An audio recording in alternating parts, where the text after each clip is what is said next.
ఇవాళ ఇందిరమ్మ రాజ్యం అంటే ఇల్లు కూలగొట్టడమే ఇందిరమ్మ రాజ్యమా?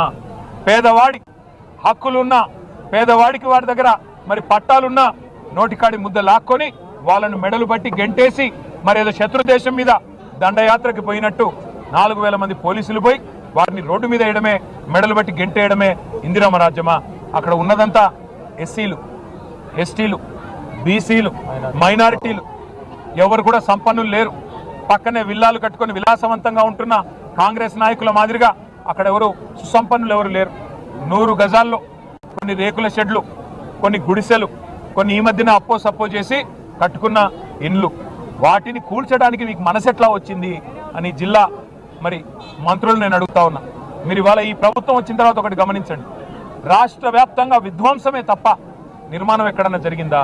హైడ్రా పేరిట హైదరాబాదులో అరాచకాలు, మూసీ డెవలప్మెంట్ పేరిట, గాంధీ బొమ్మల పేరిట ఇవాళ ఎప్పటి నుంచో